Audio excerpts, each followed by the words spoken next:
우리가 1월에는 우리 교회가 나아가야 하는 방향성에 대해서 말씀을 함께 묵상을 하고 있습니다.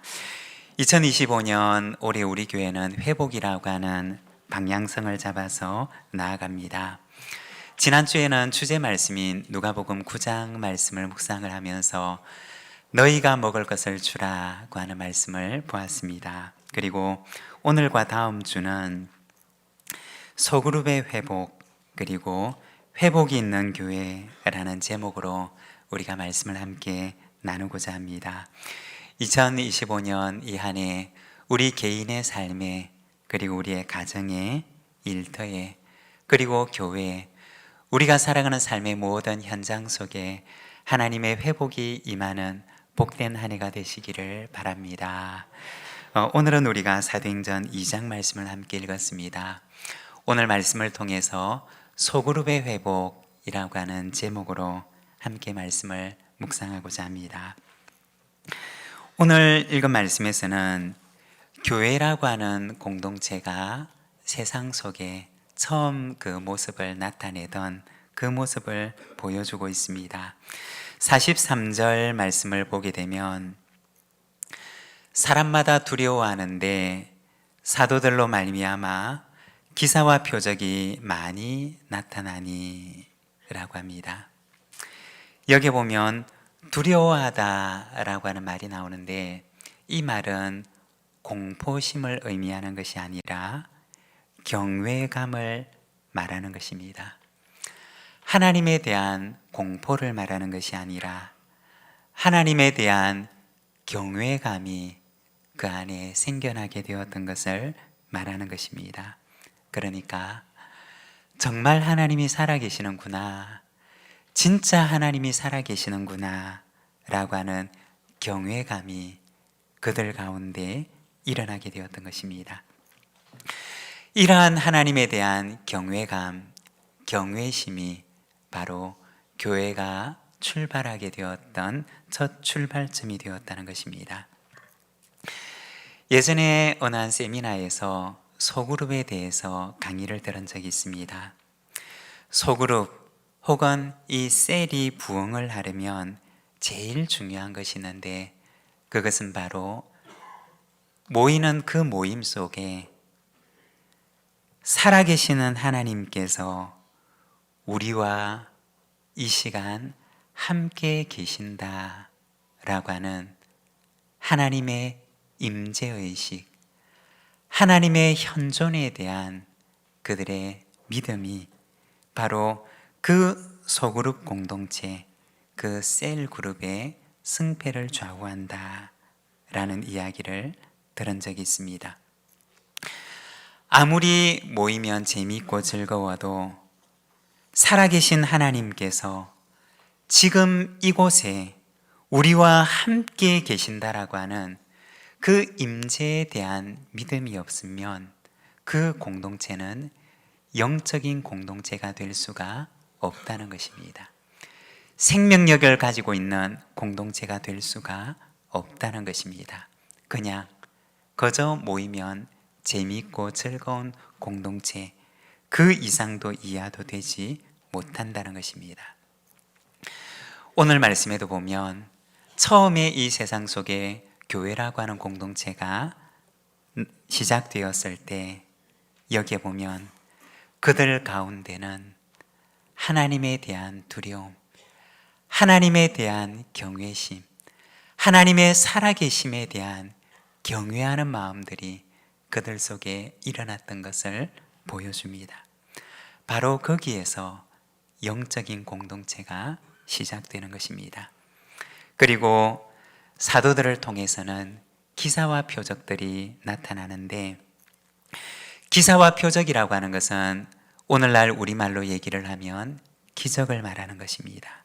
그러면 이 기적들이 사도들을 통해서 나타났는데, 그러면 사도들이 훌륭해서 이 사도들을 통해 기적들이 나타났던 것일까요?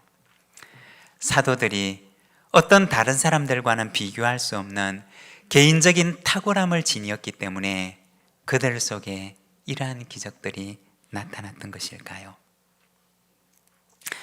사실 이 기사와 표적들은 그것이 목적하는 바가 있었는데, 그리고 그것이 기능하는 기능이 있었는데, 그것은 바로 교회 공동체가 처음 시작할 때 그 공동체를 이끌어 갈 수 있는 구심력이 될 수 있도록, 리더십을 발휘할 수 있도록 하나님께서 이 사도들을 통해서 특별한 역사들을 나타내셨다는 것입니다.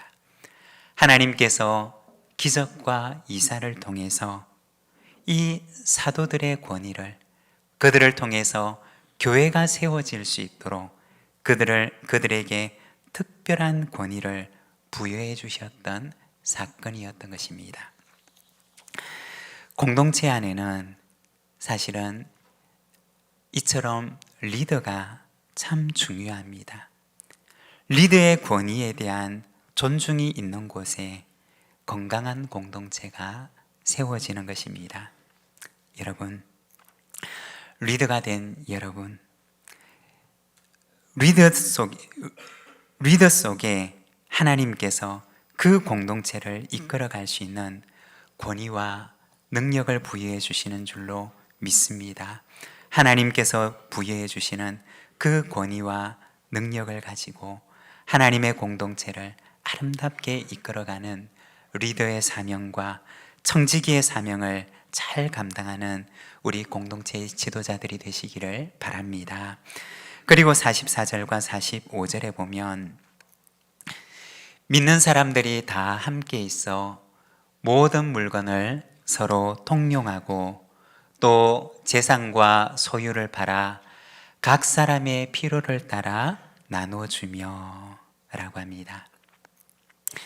여기 보면 공동체 가족들끼리 서로의 필요들을 공급하고 나누어주는 모습을 보여줍니다. 고린도후서 8장 9절에 보면 이렇게 말씀을 합니다. 우리 주 예수 그리스도의 은혜를 너희가 알거니와 부요하신 이로써 너희를 위하여 가난하게 되심은 그의 가난함으로 말미암아 너희를 부요하게 하려 하심이라. 이 고린도 후서 말씀을 보게 되면 예수님에 대해서, 그리스도에 대해서 말씀을 하십니다. 그리스도는 어떤 분이셨느냐? 그리스도는 부유하신 분이셨지만 그러나 가난하게 되셨다고 말씀을 하십니다. 그러면 그 가난하게 되신 목적이 무엇이었느냐? 너희를 부유하게 하기 위함이다 라고 말씀을 하십니다. 우리를 부유하게 하시려고 가난해지신 그리스도를 말하는 것입니다. 초대 교회의 나눔과 섬김은 바로 여기에서 시작했던 것입니다. 우리를 부유하기 위해서 가난해지신 그리스도를 본받아 그들 가운데도 그리스도의 그 나눔과 섬김을 실천하고자 했던 것입니다. 여러분, 교회는 어떤 존재일까요? 교회는 그리스도를 닮아가고자 하는 공동체입니다. 예수님의 장성한 분량에 이르기까지 그분을 닮아가고자 하는 공동체가 바로 교회인 것입니다. 여러분, 우리 부산진 교회가 예수님을 꼭 닮은 공동체가 되기를 원합니다.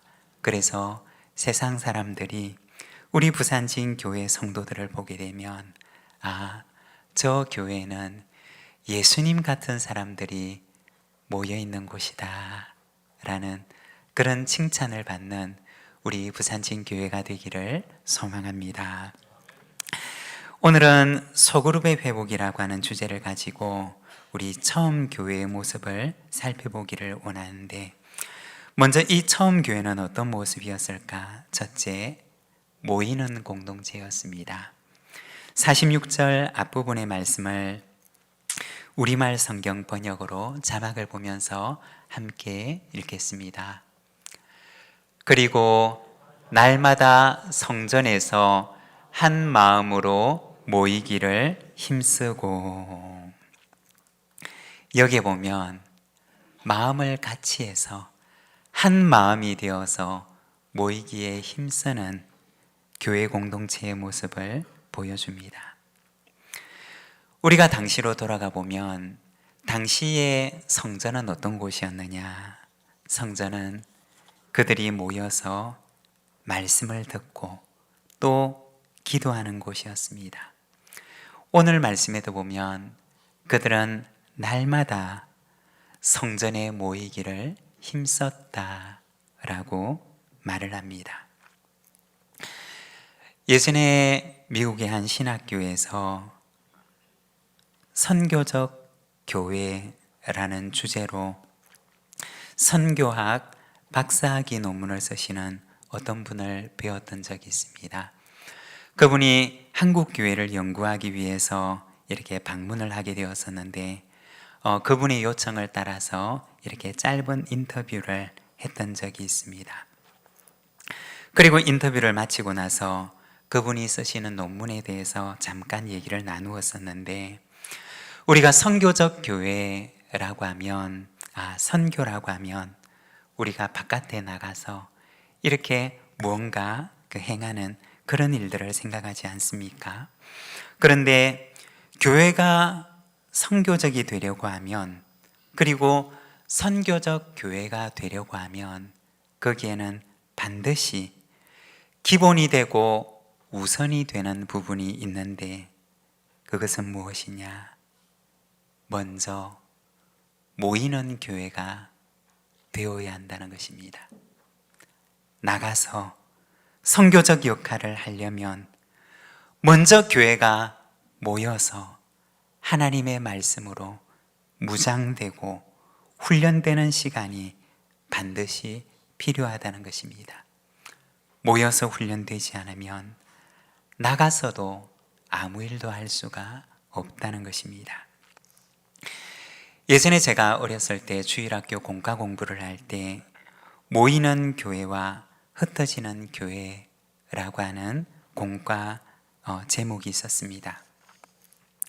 제가 오랫동안 교회 사역을 하면서 느낀 점은, 모이는 교회가 되지 않고서는 흩어지는 교회도 될 수가 없다는 것입니다.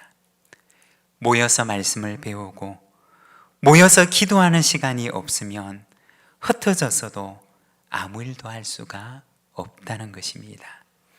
모여서 배우고 모여서 하나님의 나라를 위해서 기도할 때 그 사람들이 흩어지면 하나님의 나라를 이루는 하나님의 군사들이 되는 줄로 믿습니다.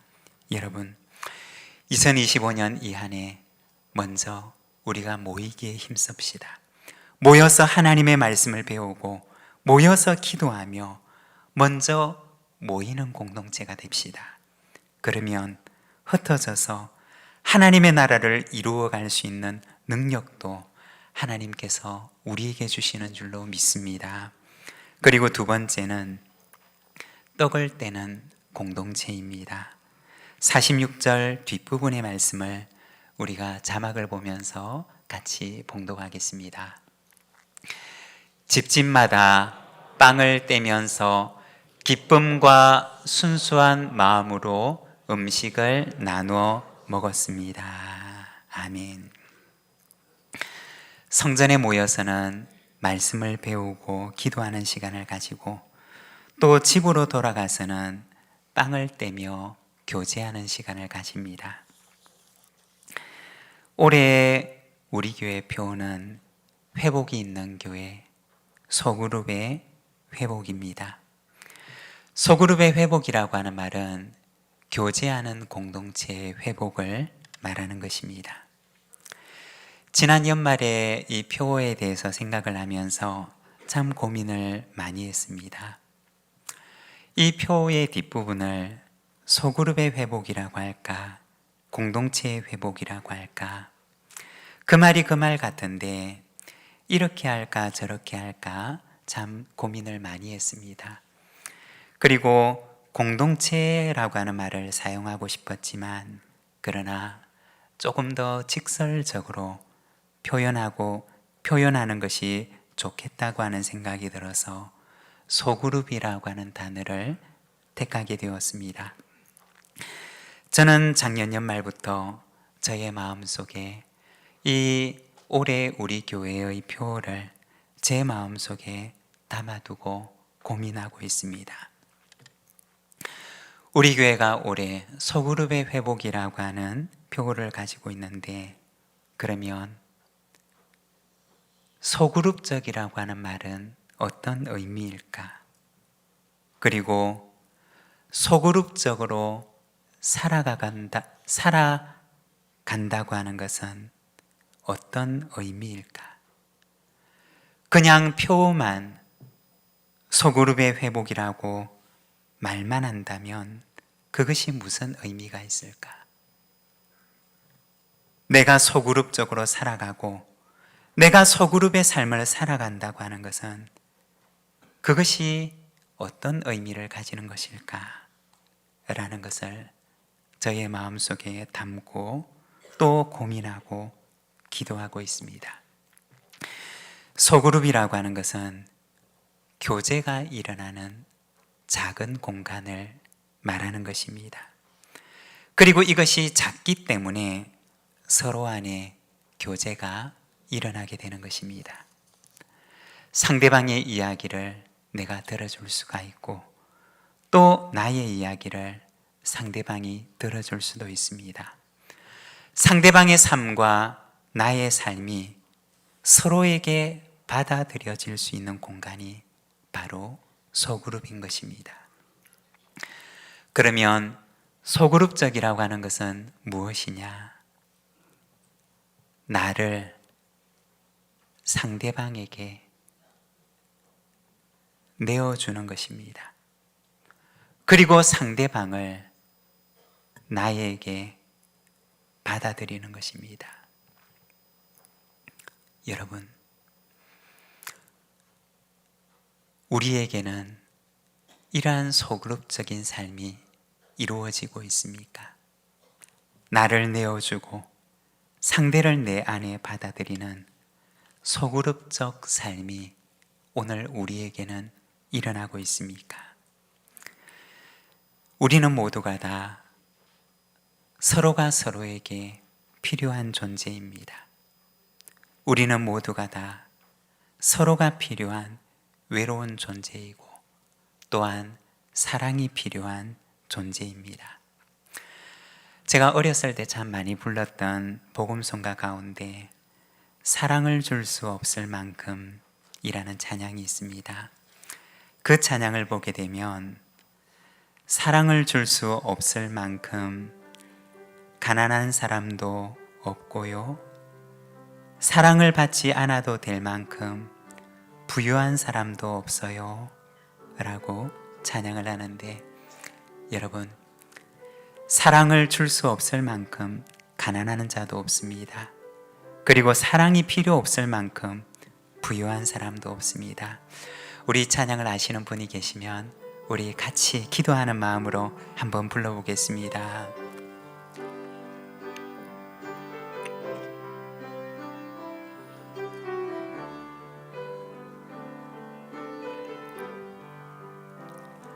사랑을 줄 수 없을 만큼 가난한 자도 없고요, 사랑을 받지 않아도 될 만큼 부요한 자도 없어요. 내가 너희를 사랑한 것 같이 너희도 서로를 사랑하라. 사랑을 줄 수 없을 만큼 가난한 자도 없고요, 사랑을 받지 않아도 될 만큼 부요한 자도 없어요. 여러분, 그렇습니다. 우리는 모두가 다 외로운 사람입니다. 그리고 사랑이 필요한 사람입니다. 나를 내어주고 또 상대를 내 안에 받아들이는 소그룹적인 삶이 우리 안에 회복되는 이 한 해가 되시기를 바랍니다. 나를 내어주고 상대를 내 안에 받아들이는 것, 이것이 바로 그리스도의 십자가의 삶이었던 것입니다. 그리고 세 번째는 찬미하는 공동체입니다. 47절 말씀을 우리 자막을 보면서 같이 읽겠습니다. 그리고 하나님을 찬양하고 사람들로부터 칭찬을 받아 주께서 날마다 구원받는 사람들을 더하게 하셨습니다. 아멘. 여기에 보면 이 초대교회 공동체의 모습을 보여주는데, 주님께서 구원받는 사람을 날마다 그 가운데 더하게 하셨다라고 하십니다. 그런데 바로 그 앞에 보면 이 공동체의 모습을 보여주는데, 사람들로부터는 칭찬을 받고 또 하나님께는 찬양하는 공동체의 모습을 보여줍니다. 여러분, 찬양 혹은 찬미라고 하는 말의 뜻이 무엇일까요? 이 찬양이라고 하는 말은 본래 의미가 높이다 혹은 칭찬하다 라는 뜻을 지닌 말입니다. 그러면 찬양이라고 하는 것은 무엇을 높이고 무엇을 칭찬하는 것일까요? 바로 하나님의 성품을 우리가 높이고 칭찬하며 하나님께서 행하신 그 일들을 우리가 높이고 칭찬하는 것입니다. 오래 참으시는 하나님의 그 오래 참으시는 성품을 우리가 높여드리고, 죄인을 용서하시는 하나님의 그 성품을, 그리고 우리를 결코 포기하지 않는 하나님의 그 사랑의 성품을 우리가 높이고 칭찬하는 것입니다. 또한 뿐만 아니라 하나님께서 나에게 행하셨던, 내 인생에게 행하셨던 그 놀라운 일들을 우리가 높여드리는 것, 그것이 바로 찬양인 것입니다. 그런데 하나님을 높여드리는 이 일을 혼자서 고백할 때도 있지만, 그러나 또 누군가에게 이와 같은 찬양의 일을 하는 경우들이 있습니다. 하나님께서는 어떤 성품을 가지고 계시는 분이신지 아십니까? 하나님께서 내 인생에 어떤 일을 행하셨는지를 아십니까? 하나님께서 얼마나 고맙고 감사한 분인지 여러분 아십니까? 라고 하며 누군가에게 이 하나님께서 행하신 일과 그 하나님의 성품에 대해서 높여드리며 칭찬하며 말을 한다면, 하나님을 찬양하는 그 일이 누군가에게는 하나님을 증거하는 일이 되는 것입니다. 바로 찬양이 가지고 있는 선교적인 의미를 말하는 것입니다. 오늘 말씀에 보면 하나님을 찬송하는 이 공동체는 온 백성을 구원하는 공동체로 쓰임을 받는 것을 보여줍니다. 여러분, 2025년 이 한 해 내 입술로, 그리고 나에게 주신 재능으로 어디서든지 하나님을 찬미하는 삶을 살아가시기를 바랍니다. 하나님을 찬미하는 그 사람을 통해서 하나님께서 누군가를 구원하시는 역사를 이루실 줄로 믿습니다. 교회가 세상 속에 처음 등장했을 때 이 교회는 모이는 공동체가 되었고, 또한 떡을 떼는 공동체가 되었으며 찬미하는 공동체가 되었습니다.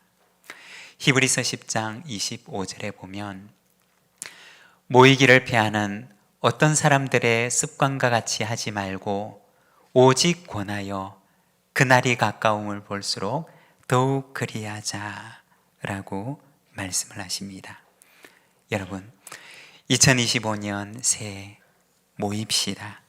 하나님의 말씀을 배우고 함께 교제하며 하나님을 찬양합시다.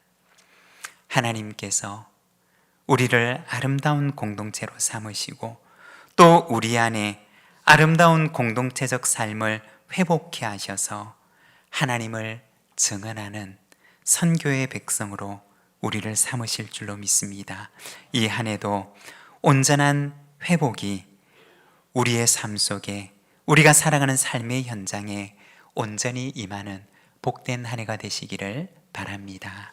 오늘 우리에게 주신 말씀을 생각하며 우리 함께 기도로서 하나님 앞에 나가겠습니다.